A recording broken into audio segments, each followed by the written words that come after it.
represents the intersection, which is usually described in shamanic terms as an ecstatic experience. But we think of visitors from beyond, and we don't know what kind of beyond we're talking about. We're talking about other planets, other dimensions, parallel universes, time travel. But a visitor. In Hollywood screenwriting terms, I work a little bit with the studios. They talk about the story of the stranger comes to town. And in a Western, it's a gunslinger, and in a crime story, it's the thug or something. And in a UFO story, a visitor from some other place, and we don't understand. There's a movie about to come out called Arrival that I'm very interested in. Yes. Because they have made the interface much more realistic. That is, the writer, I read the book, the author really has a grounding in science, and he really faces in the story how difficult. Yes. And they've been certainly talking about extraterrestrial intervention in myth and sacred traditions for a very long time. Why do government think tanks think that we just simply couldn't handle the truth?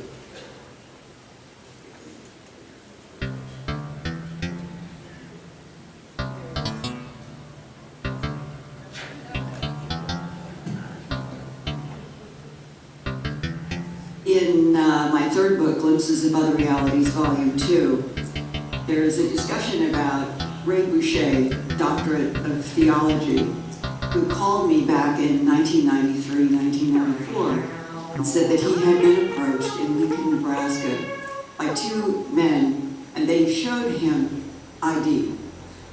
One was a national security agency title, the other was Defense Intelligence Agency.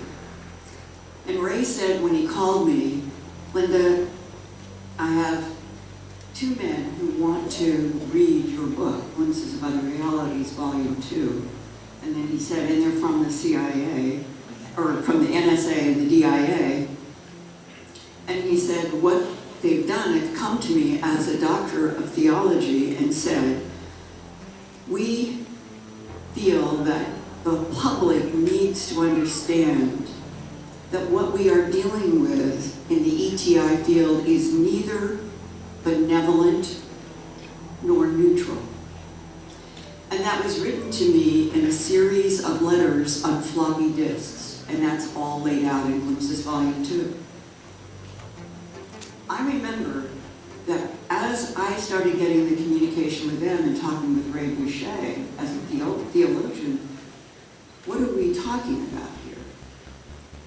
Because none of us want to think that advanced intelligence from someplace else in the universe that may or may not have been the ones who set life, or at least standing up primates on this earth in motion, would do so for evil intent. And this morning, in thinking about your question, sitting here, right now, it seems to me that this is the pivot in the John Podesta, Edgar Mitchell, the three different groups that are now clearly coming into focus as John Podesta is going to back Hillary and try, if she becomes president, try to get it out. What will they say? Tom DeLonge is working with generals, military generals, and with the head of Skunk Works. They seem to be taking the tack that we have had a history in which the earth or humans were introduced to ETs as gods. And they want to finally tell the truth that they weren't gods, they were ETs, and that they fought. What did they fight about? That comes to the third group. If Edgar Mitchell and that group were right, and this is a universe that is bound like an entangled universe of photons, and all is one, is the theater of the yin and yang in this universe deliberately imposed for soul growth, quite literally? I think my bias is more that direction. But always in the background are these words from people who are not kidding. And Ray is a wonderful pastor in a church. And he says he wrestles with this himself.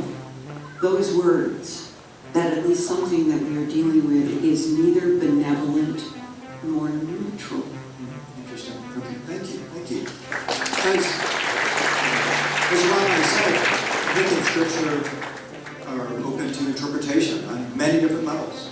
Literal, historical, metaphorical. anatomical, astronomical. So you can look at any kind of a possible message from an extraterrestrial source and know that there are at least 6 to 7 different levels through which you can connect with. Think of it as a stairway to heaven. You can scale that ladder. If you're comfortable with the historical, the metaphorical, thinking it's all figurative, good for you.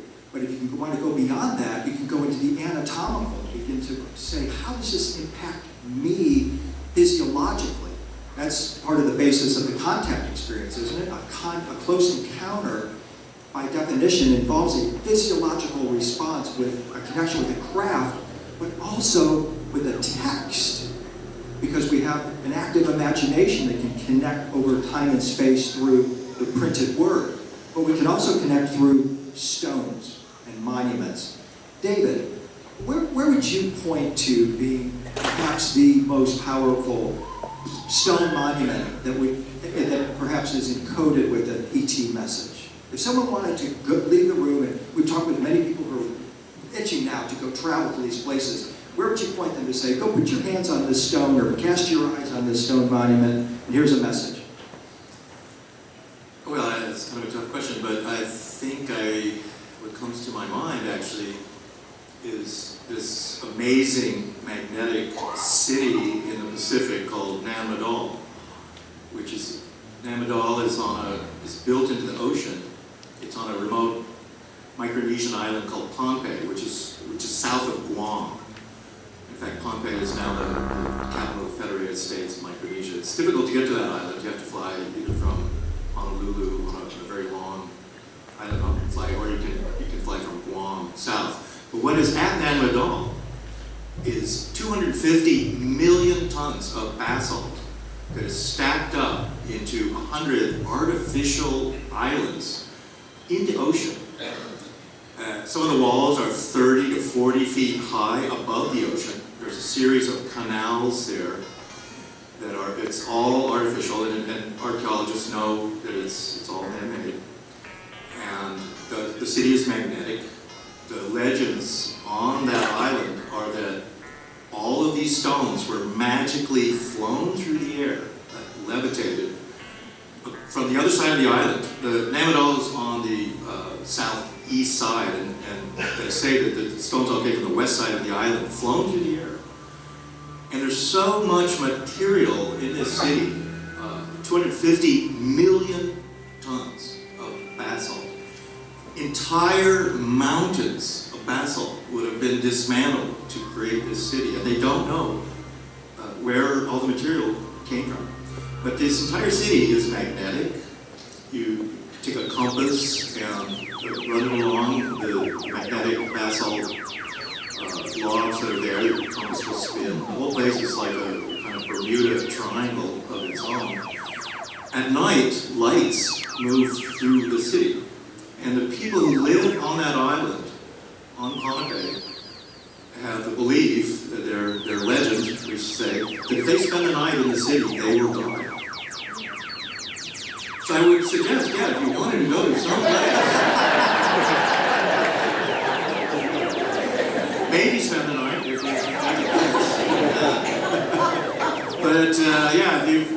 if you're some This is remote David's viewer. Death Trip 2017, by the way. Sign up for this trip. We'll take you there with a one-way trip.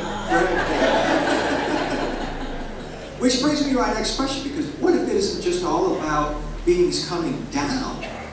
What if a lot of these messages that we find in the myth and scriptural and the monumental tradition is more about humans going up? We all probably familiar with the story of Jacob's ladder. Jacob lays his head on a stone, falls into a dream. This is an opening of a close encounter, right, Linda? The dream connection is being made, laying his head on a stone. He sees a ladder reaching into the heavens with angels, extraterrestrials ascending and descending on either side of the ladder. He goes up to the top of the ladder, sees God, and goes, holy! I think he called it El. And he came back down from the dream. He wakes up and goes, awesome is this place. Powerful is this place. Actually, he said terrible, but the meaning. So I I'm going to use those two examples because I've recently had such an amazing time, and I learned something. We're always learning something, aren't we? Every day is a new lesson, a new gift, and depending on what you do with it, it is illuminating in so many ways. If you're paying attention and you know what to do.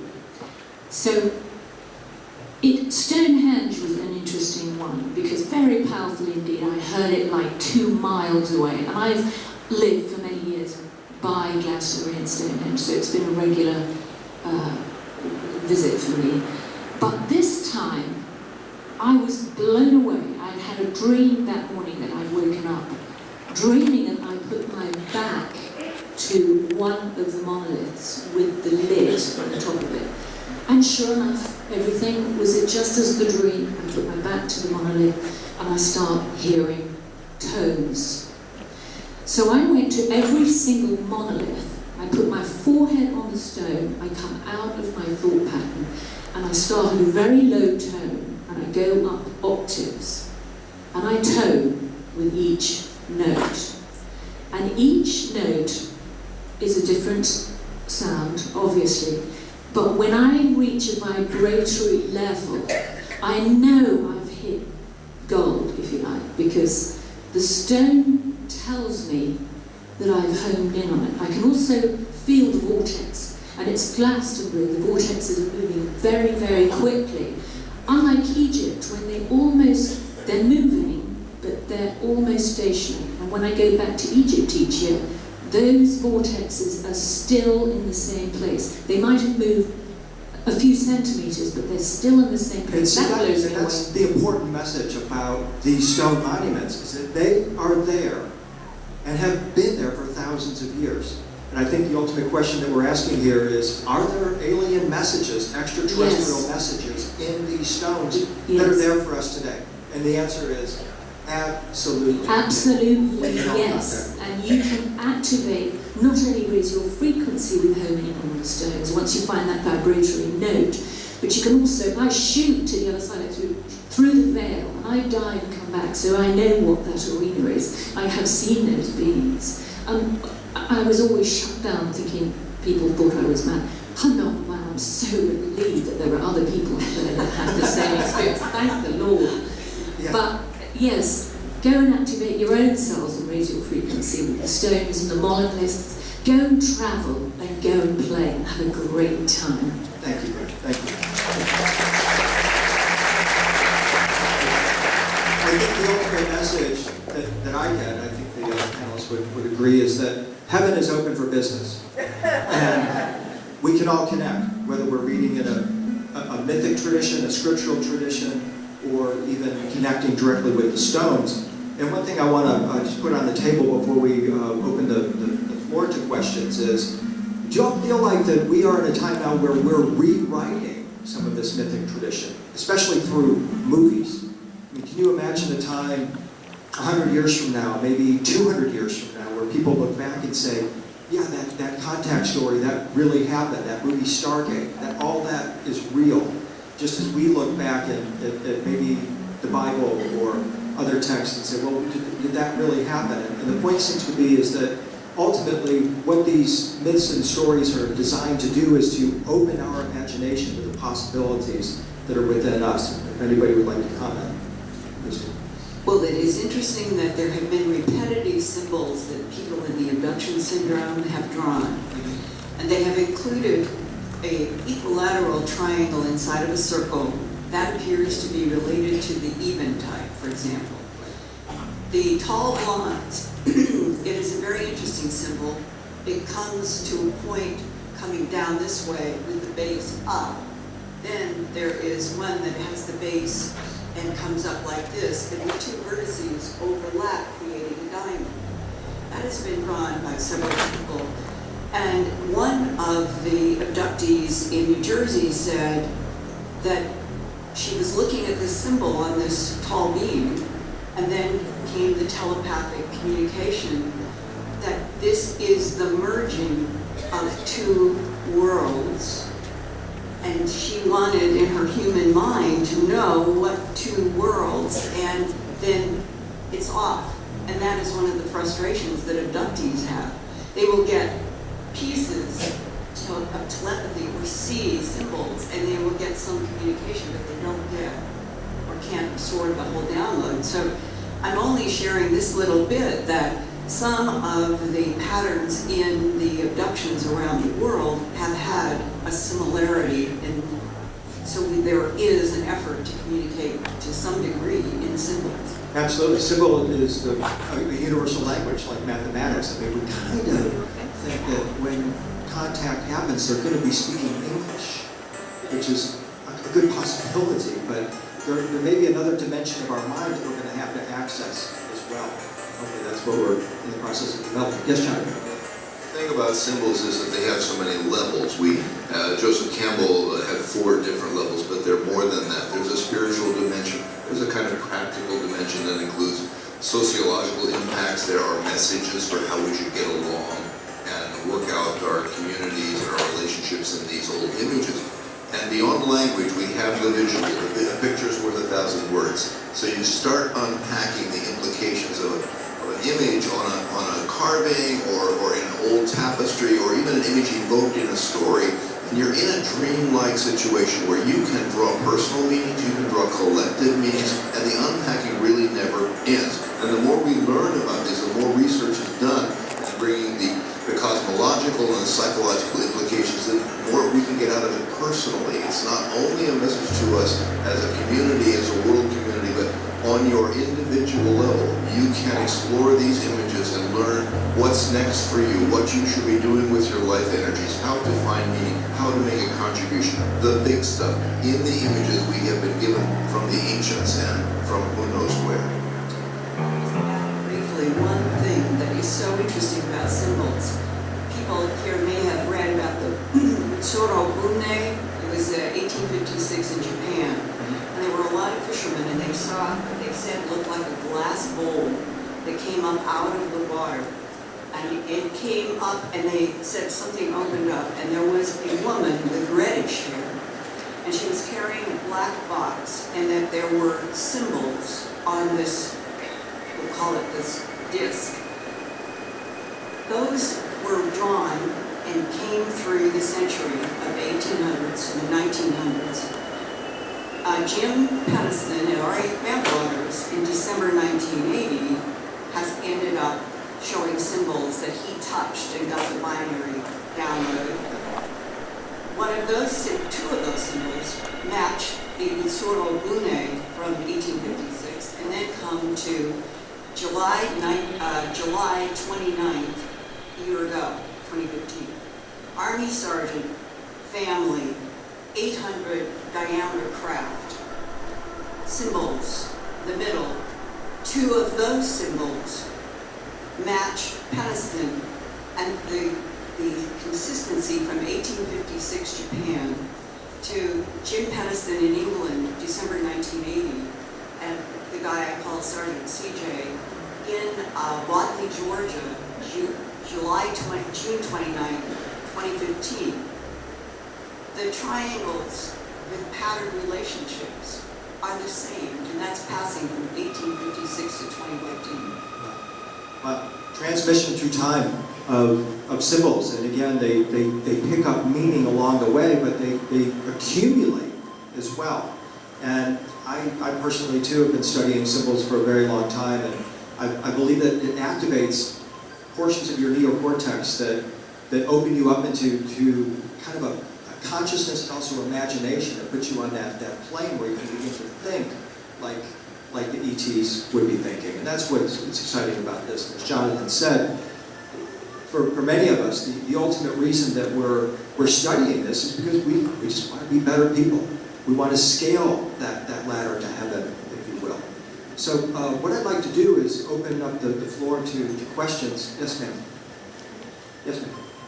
Katie's coming with the microphone. And Claire and I also work deeply with sacred art, and one of the expressions that the Gnostics used that was so profound, and we talk about it all the time, they said that the image will show you the way. The image will show you the way. And they actually used panel icons that they refer to as sacred mirrors and sacred doorways. They literally believed that sacred art was a pathway into another realm, and that the image itself was capable of tapping your imagination and transporting you to that other realm. Think about that in terms of the power of our consciousness and our imagination. So, yes, ma'am. She had a question.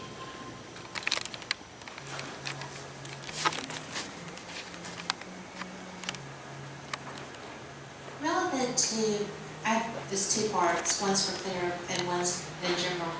But relevant to the symbols being something that can activate a part of you. Mm-hmm. It's not just through touching. These people with the craft in 2015, where the craft was above them or around them, they didn't actually touch the symbols, it was just activating them by... It was very dramatic. It involved the fact that this guy has a heavy-duty military job, and he was transferring from the East Coast to go to Colorado Springs. And so the car, it's actually a truck. He had set this GPS to go through Atlanta to go up to Colorado. And this is so significant because he uses GPS in his work every day. This is not somebody who is fooling around with equipment. He programmed to go through Atlanta and make a line that would get them up to Colorado. And when they suddenly saw a light in the sky, and the husband and wife are in the front, the kids are with the dog and the cat in the back asleep, and they say, "What is that?" The light. It came very rapidly. He pulled the car over like with braking. It was this dramatic. And his job involves estimating sizes and distances of any aerial objects anywhere. He does this officially with the military. And he said it was at least 820 feet in diameter, approximately 200 feet above where they pulled the car over thinking that there was going to be a collision. So they are looking at something that's huge. The symbols were huge. The illustrations are. And so both husband and wife have drawn what they saw. Was this something on purpose to make them stop where they picked out? It wasn't a coincidence, it appears, because the whole story has evolved to this day and is continuing, that it's involving dreams, binary code. He's a very left-brain guy, but something put an 820-foot craft in front of a man who, for his living, 24/7, is involved with estimates on aerial objects, is very left-brain, and what's coming through his mind right now, to this day, seems to relate to something about this NABU, N-A-B-U. He's the one who had the 5 clumps of letters that turned out when I went to the University of Pennsylvania, and they identified the clumps of letters as 3 ancient Akkadian and 2 Sumerian. The last was Ki, which is Earth, and then the other 4 were N-A-B-U. This is not from me, this is from the University of Pennsylvania, head of their Mesopotamian department. And Nabu, and there was a word that was interpreted as returning, strange returning, and that's what we've got from him. Now, how does all of this relate to the reality that we live in is where we all have the problem. This has happened. This person is still getting binary code. Incredible. Thank you, Linda. Thank you. Yeah. Your follow-up questions? The follow-up question was relevant to the toning and the experiences, because you related an experience with the expansion when you entered the Great Pyramid in a panel yesterday, where you thought you were having a heart attack, and it was actually your heart chakra opening. And when you become in tune with the ancient historical sites, you travel a lot. Y'all do these tours everywhere. When we go to another location that has that power, or maybe not as much as the Great Pyramid, do you immediately tune, and does that not, when it first started, I know you've had a near-death experience, when you had the tuning, is it like an automatic? When you see the symbols, do they activate you, or do you activate them? Well, that's a question. Listen, you could talk about this for ages. There's so many distributaries on this subject. But what I ask myself is, did I call in the experience of communication? Did the monolith or the pyramid or the temple, oh, there's so many amazing ones around the world, and they're so powerful.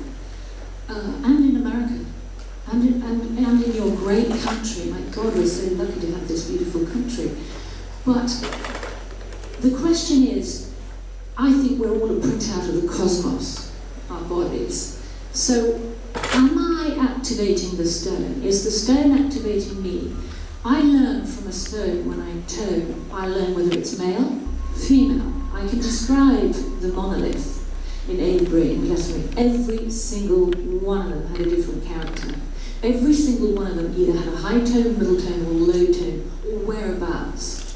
In Avebury, there are 3 circles. One circle is female, one's very gentle and very soft, very almost like the ethereal Mary energy. The other circle is male, and the third circle is male and female. And what was interesting is some were really powerful. And some of the monoliths in Avebury had been chopped. The locals during the war and beyond, before the war, they would chop the monoliths, I can't even believe that, but to help build their homes in Avebury. And every single stone, and this was another learning for me, every single one of those monoliths that were chopped or had missing pieces had no sound. Now, either I couldn't hear that sound because it was so high, or it was in another dimension that I just couldn't relate to. And I had quite a high frequency because I chant all day long. I chant under my breath. It starts in the shower in the morning. Try it in the shower, it's really powerful. I am a vibrating engine within 5 seconds of chanting. And let me say this, the temples, you have to remember this, the temples are sacred mirrors. They were considered to be gateways to the heavenly realms. Remember that adage, on earth as in heaven, as above, so below. And so when you're entering a place like Avebury, Nanmadol, any of these temple complexes were designed for you to enter into a field, a vibratory field, a field of possibility, where, like, for example, in ancient Egypt, the point of the temple was to help you to engage with the gods, extraterrestrials, if you will, in order to enter the field, or as Lawrence Gardner called it, the dimension of the blessed. So all of these temple locations that we're talking about, these stone monuments that we're proposing are infused with messages from extraterrestrials, are actually there to lift you up and enable you to connect with the cosmos, with the heavenly realms. And as Claire said, we're mirror images of that. And so when we enter those temples, we're actually entering into stargates. I've got a hand up right over here. Yes, ma'am. And you form a bridge, and you start to remember who you are. And that's coming from the other side, I think. Definitely. Yes, ma'am. Thank you all for being here for us and answering questions. The topic of scriptures and symbols and myths is something that I think awakes us all, because regardless of religion or political status, I mean, we're all aware, especially now as we go into a campaign about symbols and power and structures changing the guards. I'm directing this question to Jonathan and to the rabbi, because for me it is a matter of religion, art, symbols that the world moves collectively. And I would like to know what you think the Great Awakening is right now, why governments are making these sudden changes, and how that is really a way for us to pay attention to the symbols that impact us. Symbols are eternal, but the symbols and images of a given age will Progressive era, Joseph Campbell thought there was an emerging mythology, and it started with a new image that we did not have before, and that was the picture of the Earth from outer space. As we look at the fragility of the blue marble, the big blue boat, and how big the sky is, the space is, the universe is around it, we are no longer the masters of everything. We are fragile and humble creatures in the forces of life and time. On that image, I think a new mythology is emerging, and partly through science fiction, partly through the imagination of new stories that were not around before, we find our way to be together, to be with each other, and to decide how to use our energies to make the best use of the gift of life. Thank you, John. Rabbi? Many of you might have heard of the famous father of analytical psychology, Carl Jung. He coined the term archetypes. Archetypes are symbols with collective meanings, that when someone sees this symbol, somehow, somewhere, it has a significance collectively to anyone, regardless of our backgrounds, cultures, or everything. They are general symbols. And in many of the ancient traditions, they're also associated with sounds. Most people do not know that even in the biblical tradition, biblical prophets used to chant specific tones, specific combinations called holy names. And it was by those sounds, visualization on these collective symbols called archetypes, that they were able to transcend the limitations of present consciousness to expand into the greater worlds. Whether that was through spirit or through flesh, that all depends, because there are different experiences. Well, these experiences, again, are universal, and they're happening now. Our archetypes change as we do. Carl Jung wrote a book called Flying Saucers, a modern myth, a myth of modern times. Now, when he uses the word myth, he doesn't mean something that's make-believe or not real, but rather it is the symbol, the construct of how the individual experiences or looks at the world. So each of us has our own individual backgrounds, our own individual interpretations of things, but they're all looking at the same thing, and each of us, like spokes of a wheel, looking at the center. And we would argue, well, I'm at this side, you're at that side. No, instead of arguing around the circumference, we look towards the center. And this is something that is evolving today. The fact that we are all here today from our different backgrounds shows that there is a unity. And that itself is a great experience.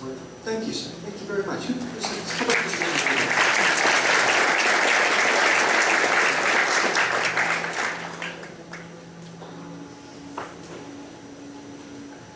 Thank you, Willie. My question is towards David. So, following up on the question, he asked you what monument would be the most symbolic. It's interesting, in a lot of the shows you guys go to, like Ollantaytambo and the Great Pyramid, and there's no symbols. But yet they dig up Göbekli Tepe and it's full of symbols. And it's interesting now that they're saying that it's one of the oldest temples. So why did they start with that and then go to a no symbology? I mean, I'm kind of curious how each of the, you've been to them all, I haven't, but maybe there are symbols in Ollantaytambo, and I don't know, and the Great Pyramid, obviously. Well, yeah, there are. That is the answer. Yeah, there are symbols. In fact, the same kind of symbols that you see at Göbekli Tepe, you will see in Peru. What you see in Göbekli Tepe are not so much geometric symbols, but animals carved in relief on those large T-shaped megaliths that are at Göbekli Tepe. Serpents, foxes, vultures, other animals, pumas, and things like that. And you find exactly those same things in certain stones in Cuzco. Ollantaytambo has an Indian cross that's carved onto it. But you're right, that most of in South America particularly, and other places like Namadol, there are not a lot of symbols carved into the rocks, and they're very plain. But what's interesting there too, as Christopher Dunn, the British British-American engineer that I work with. Is a good friend of mine. And we've gone to Peru and Egypt together a number of times. And his point often is, because he's a machinist and engineer, so when you're working with large megalithic blocks that have to be machined and cut, and any symbols or animals that are carved into it are often carved in relief in the sense that they're out. So the rest of the rock has to be carved away from it, which is a lot more effort and machining. But his point is that in many cases what's going on, and when you see symbols and animals and things like that carved into these things, they have meaning, of course, but in some ways it's the stonemasons themselves with what apparently are power tools. And so they're just, because they have these high-tech power tools, whether they're cutting tools or lasers or plasma cutters or whatever, they get fancy and they start playing with it. And because they can. And so they do fancy things that are, that we would think are very difficult to do. And they're doing it just because they can do it. And they're able to cut easily granite or basalt and carve those symbols. But in most cases, yeah, they leave it. And the fancy cutting, like in South America, is done on the edges of the stones. And it's really only machinists and other engineers who can really appreciate that, who know the difficulty of that kind of stone masonry. I think that's part of the whole secret of the Masons and Solomon's Temple, is that, yeah, there's a secret to cutting stone.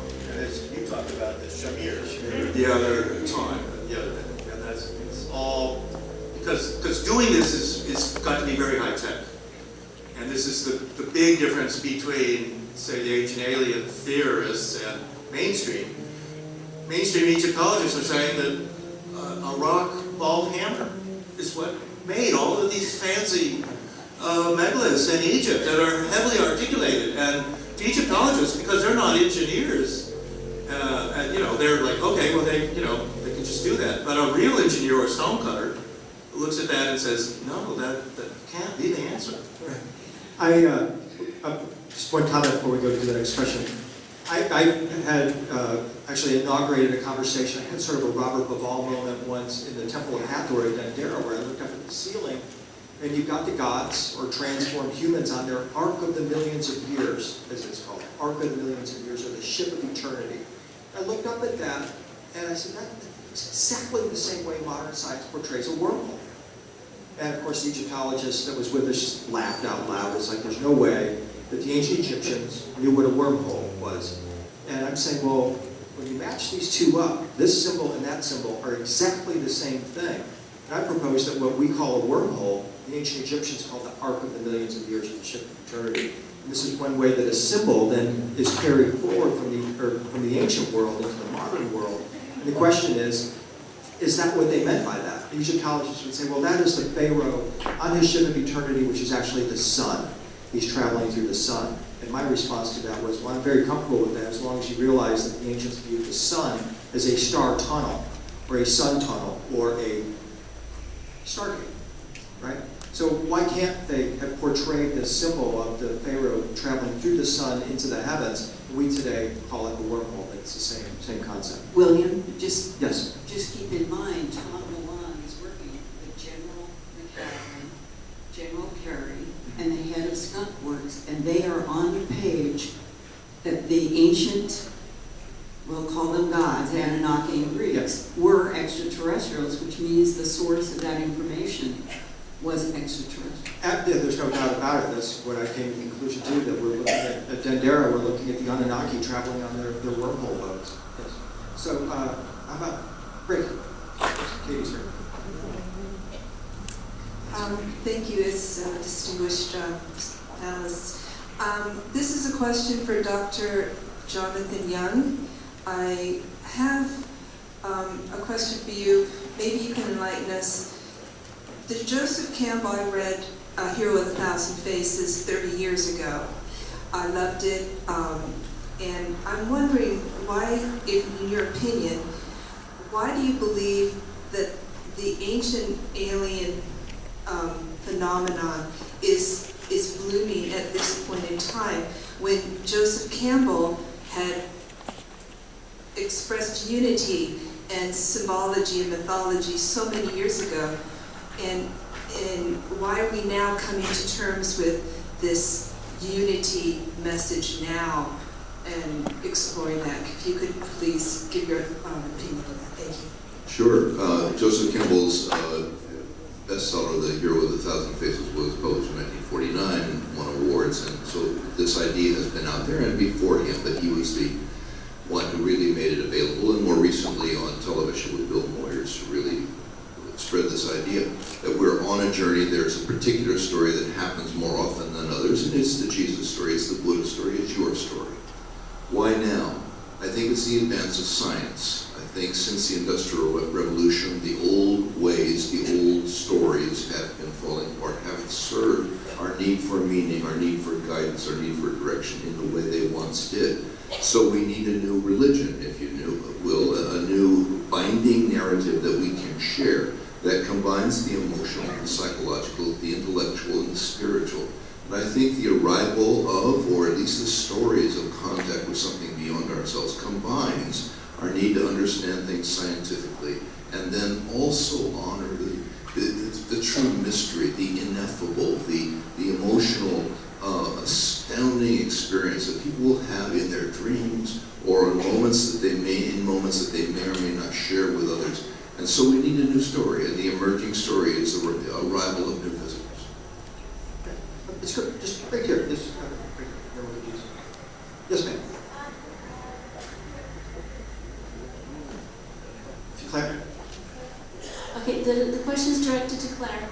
Now they're trying to debunk the drop a stone. Have you been there? And how do you feel? Do you think that it's actually from extraterrestrial, or do you think it's just a stone itself? I haven't been there, but all stones have a story. All stones will show you the way. I don't know enough about that stone, so I'm probably not the right person if anybody would like to Anybody answer have that. experience with the drop-a-stone? Drop-a-stone. Are you talking about the Dropa stones in Tibet, right? Is that the way to talk about? Okay, yeah, I do know about that. Yeah, those were profiled in a rare book published in England called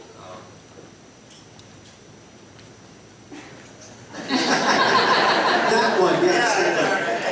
it's called the Sky Gods. You know the book? Are you familiar with the book? Yeah, it's called Sky Gods.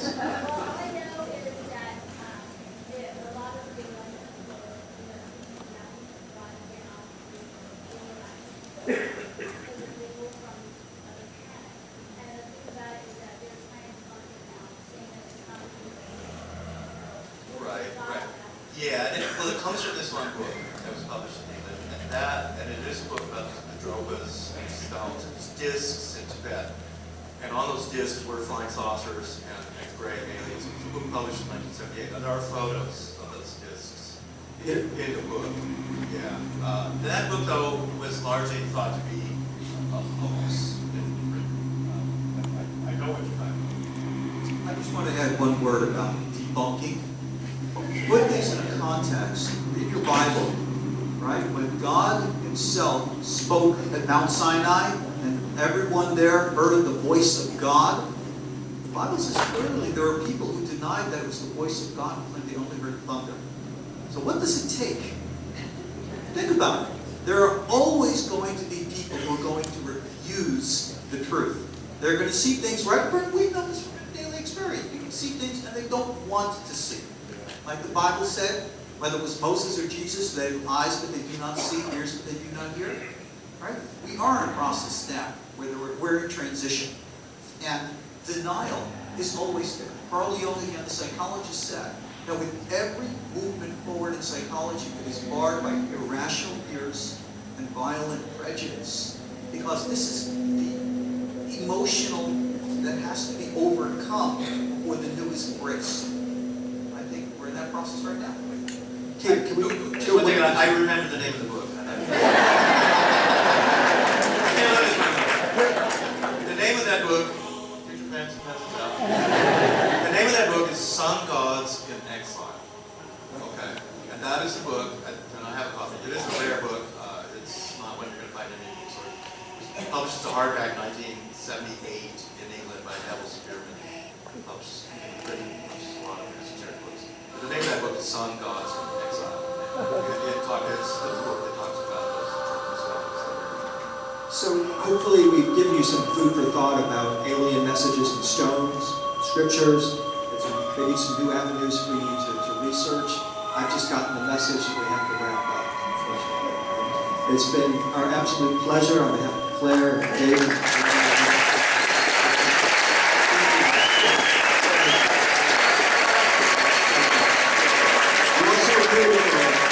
We can't wait to see you next time. Hello, thank you guys for staring at the camera, doing our interviews for the show. So thank you so much.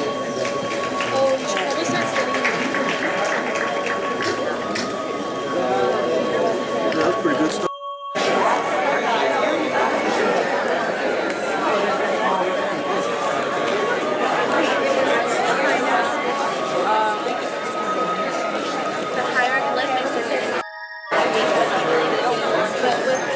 All right, everyone, we've got about 5.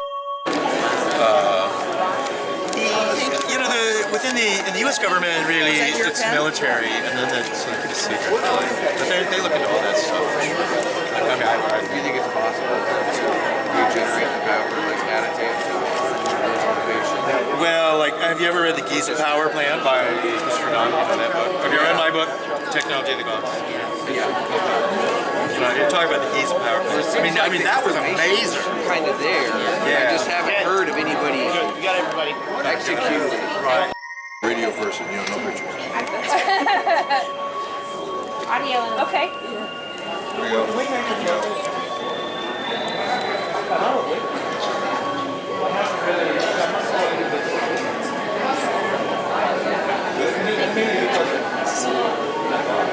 Yeah, sure. Having fun? Yeah. How far'd you come? Many governments all of a sudden are now in search What's we get this? wonder why.